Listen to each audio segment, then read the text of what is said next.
Hello. Welcome to our channel. ఈ భూమి మీద కొన్ని ప్రదేశాలుంటాయి.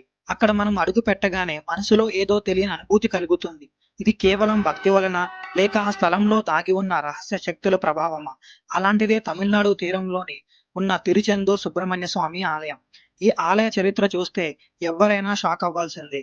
బ్రిటిష్ వారు ఈ ఆలయ విగ్రహాన్ని దొంగిలించడానికి ప్రయత్నించినప్పుడు ఏం జరిగింది? 2004 సునామీలో ఈ ఆలయం ఎలా రక్షించబడింది? ఇంకా ఎన్నో వింతలు, అద్భుతాలు ఈ ఆలయంలో దాగున్నాయి. ఈ గుడి కేవలం భక్తికి మాత్రమే కాదు. ఇక్కడ ప్రతి రాయిలోని ఒక రహస్యం ఉంది. ఈ ఆలయానికి సంబంధించి మార్గం తప్పిన ఒక భూతం కథ, ప్రతిరోజు జరిగే దివ్య శక్తుల చలనం, ఆలయంలో నిద్రించే ఒక ప్రత్యేక ప్రాణి, ఇవన్నీ అసలు నిజాలేనా? ఇప్పుడు మనం ఈ ఆదిశక్తి ఆలయానికి సంబంధించిన అసలు కథ, రహస్యాల కోసం మాట్లాడుకుందాం. ఈ గుడి భారతదేశంలో ఉన్న 6 పవిత్ర క్షేత్రాల్లో ఒకటి.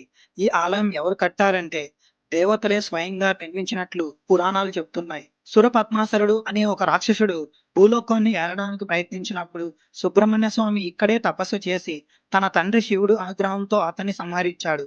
ఆ తర్వాత శివుడి ఆజ్ఞతో ఈ స్థలాన్ని దేవతలు ఆలయంగా నిర్మించారని చెప్తారు. అందుకే ఈ ఆలయ నిర్మాణం సామాన్యంగా కనిపించినా దీని శక్తి అసాధారణం. ఒకసారి బ్రిటిష్ సైనికులు ఈ ఆలయాన్ని సందర్శించినప్పుడు ఈ ఆలయ ప్రధాన గర్భగుడిలో ఉన్న శ్రీ సుబ్రహ్మణ్య స్వామి విగ్రహాన్ని చూసి ఇది అపారమైన శక్తులతో నిండి ఉందని భావించారు. వెంటనే ఆ విగ్రహాన్ని తీసుకువెళ్లాలని నిర్ణయించుకున్నారు. ఒక రాత్రి ఎవరికీ తెలియకుండా దొంగలించి ఒక షిప్ లో పెట్టి సముద్రం లోపలికి వెళ్లారు. ఇక్కడే అసలైన అద్భుతం జరిగింది. నౌక ఒక్కసారిగా సముద్రంలో కదలడం ఆగిపోయింది. ఎంత ప్రయత్నించినా నౌక ముందుకు కదలడం లేదు. అక్కడ ఉన్న బ్రిటిష్ అధికారులు భయంతో గజగజ వణికిపోతున్నారు.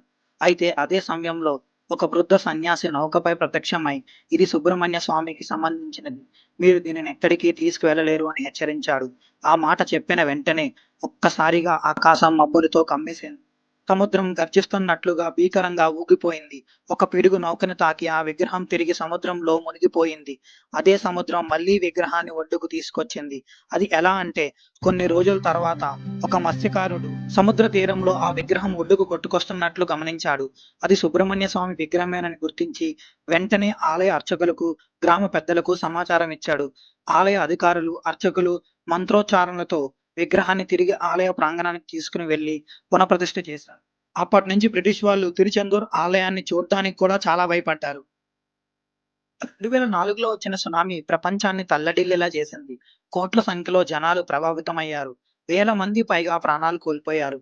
కానీ సముద్రం ఒడ్డునే ఉన్న ఈ ఆలయానికి ఏం కాలేదు. సునామీ వచ్చే ముందు సముద్రం ఆలయాన్ని తాకబోతుందని భక్తులు భయపడ్డారు. అయితే భక్తులు ఆలయం ముందు సుబ్రహ్మణ్య స్వామిని ప్రార్థించిన వెంటనే సముద్రం ఒక్కసారిగా వెనక్కి వెళ్ళిపోయింది. సునామీ తిరుచెందూర్ ఆలయాన్ని అస్సలా తాకలేకపోయింది. అండ్ ఒక్క చిన్న రాయి కూడా ఈ గుడి నుంచి సముద్రం తీసుకుని వెళ్ళలేకపోయింది. ఇది కేవలం యాదృచ్ఛిక సంఘటన లేక స్వామి మహిమ. ఈ ఆలయ ప్రాంగణంలో చాలా రహస్య సొరంగాలున్నాయి. ఆలయ గర్భగుడి దగ్గర ఒక రహస్య ద్వారం ఉంది. అది ఎక్కడికి తీసుకువెళ్తుందనేది ఎవరికీ తెలియదు.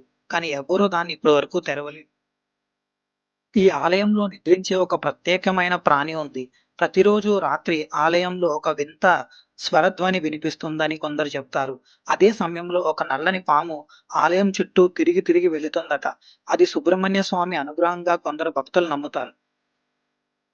ఈ ఆలయంలో వాతావరణం రోజు మారుతుంది.